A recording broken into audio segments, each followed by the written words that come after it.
et authentique que son information.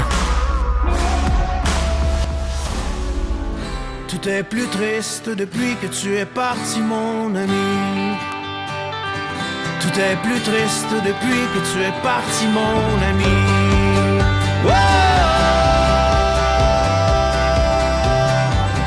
Un peu comme on lance un ballon. J'aime tellement cette chanson-là de Jean-François Posé. Et Isabelle, c'est une très belle façon d'introduire la 17e édition du Festif de Baie-Saint-Paul. Ça commence aujourd'hui. C'est le plus chouette festival du Québec. Je tripe sur le festif. Clément Turgeon est avec nous, directeur général et artistique du Festif de Baie-Saint-Paul. On vous fait entendre Jean-François Posé, bien évidemment, parce qu'il fait partie de la programmation. C'est un bon coup parce que c'est tout un showman. Mais il y a Lou Adrienne Cassidy, Louis-Jean Cormier, Pierre Lapointe, Vulgaire Machin, des artistes de la relève. Bienvenue chez nous. Ben, merci à vous. Hey, le festif, c'est fou parce que c'est tout Baie-Saint-Paul là, qui se transforme. C'est quoi chaque année? À peu près 50 000 festivaliers qui vont être sur le site sur les 4 jours? Oui, c'est à peu près l'achalandage total dans une ville de 7 700 au dernier recensement. Donc, c'est beaucoup de défis logistiques, autant sur l'hébergement, les stationnements, la circulation. Donc, on a beaucoup de travail en amont pour réussir à accueillir ces gens de partout au Québec. Ben, ce qu'il faut comprendre, c'est qu'il n'y a pas tant d'hébergements. Donc, il faut dormir aux Éboulements, il faut dormir à Clermont. Il y a comme plusieurs petites municipalités autour où on peut se loger là, pour être capable de participer au festival.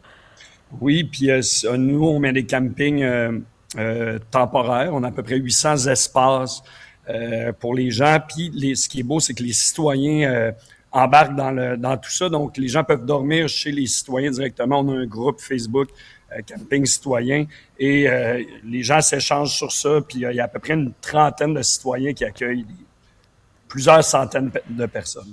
Il faut dire aussi que les citoyens peuvent même accueillir des spectacles parce qu'on parle de la programmation, mais il y a tout ce qui est caché. Donc, on télécharge l'application du festif, puis il y a des notifications tout au long du festival où on nous dit « Ah, des airs de la Louisiane dans le cours chez Denis ». Puis là, on se rend compte que c'est Zachary Richard qui est caché. C'est des gros noms quand même que vous présentez en show surprise.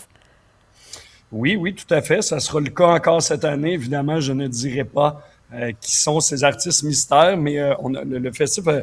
les spectacles surprises ont commencé. Souvent, on demandait à un artiste qui était déjà dans la programmation, peux-tu rester une journée de plus, faire un spectacle? Puis là, tranquillement, on a décidé de faire vraiment... C'est des artistes qui viennent que pour les prestations surprises, puis ça ajoute vraiment beaucoup à l'expérience.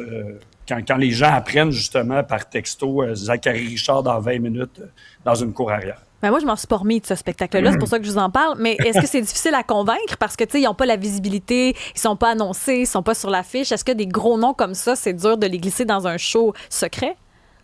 De moins en moins, parce qu'on on a un historique, finalement, avec ces spectacles-là. Les agents connaissent les spectacles surprises. Puis souvent, même, il y a des artistes qui préfèrent pratiquement faire ces spectacles-là, parce que c'est des spectacles qu'on fait souvent sur mesure. Je choisis des cours ou des lieux qui vont bien fonctionner avec l'artiste, puis les artistes aiment ça.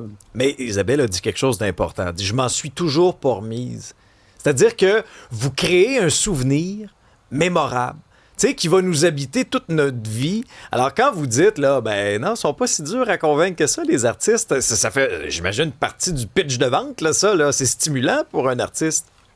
Ah, tout à fait. Puis, tu sais, il y a de plus en plus de festivals au Québec, ce qui est bien. Mais les artistes, donc, aiment ça de temps en temps, sortir un petit peu de leur zone de confort. Je me rappelle encore une année, on avait fait Paul Piché sur une petite colline, sur un tabouret, tout seul avec sa guitare. Puis, tu sais, il nous avait dit, ça me rappelle mes débuts. Il dit, tu sais, je m'en rappelle encore, après 40 ans, c'est dans les spectacles que je vais me souvenir. Fait que les artistes aiment beaucoup ça aussi. Il y a comme plus de...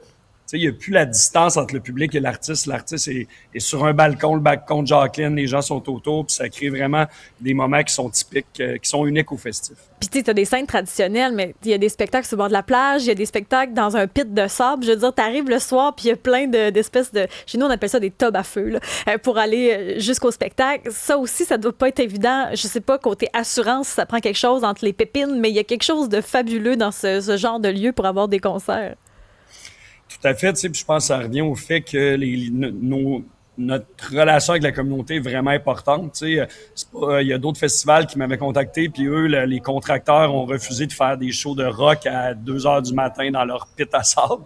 Fait que tu sais, ces relations-là nous permettent de faire des choses que plusieurs ne seraient pas en mesure de faire. Tu sais, on fait cette année encore une scène dans une bétonnière, une cour à béton. Donc, ça prend le support de ces propriétaires d'entreprises-là pour réussir à faire les spectacles en question. Est-ce que c'est difficile de se renouveler année après année? T'sais, vous autres, vous avez engagé Angine de Poitrine avant le buzz l'année passée. Vous avez quand même de bonnes antennes, mais est-ce que c'est compliqué de se renouveler année après année? Oui et non. Je te dirais, la scène québécoise est tellement vivante, tellement... est incroyable présentement. Là, moi, ça fait 17 ans, puis je trouve qu'il y a quelque chose qui se passe au Québec dans tous les styles de musique. Ça nous permet de se renouveler. Ça nous permet de se renouveler. Puis aussi, on a tout le volet international qui nous permet de se renouveler. Donc, à l'international, là, on a un bassin vraiment plus gros. Puis ça nous permet de... 30% de la programmation va minimalement être tout le temps différente. Clément Turgeon, j'ai peur pour votre voix. Là. Le festival n'est pas commencé, puis ça commence déjà. Est-ce que c'est plus difficile avec la flambée des prix, justement, d'être capable de programmer autant d'artistes? Oui, vraiment. Honnêtement, c'est pas une cachette. Là, ça coûte beaucoup plus cher. On réussit, nous, jusqu'à présent, à maintenir. On a 50% de la programmation gratuite. C'est important pour nous. On réussit à maintenir le cap jusqu'à maintenant parce que les partenaires croient au projet.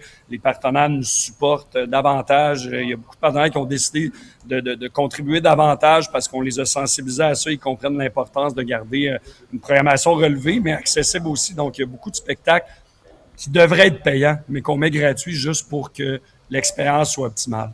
Clément Turgeon, directeur général du Festif de Baie-Saint-Paul. Bon festival, profitez-en, puis je souhaite que vous ayez plus de voix dimanche. Ça veut dire que ça va être bien passé. Merci. Probablement. Ça va être un succès. Merci beaucoup Clément. Merci Isabelle, merci Olivier également. Parmi les choses qu'on va surveiller aujourd'hui, il y a bien sûr ce qui se passe encore à Charlottetown, cette rencontre des premiers ministres et un invité bien attendu. Le premier ministre Mark Carney en présentiel, parce qu'il y a eu certaines rencontres, mais là, il débarquera en présentiel. Et il y aura bien sûr tous ces tarifs de 50%, cette menace.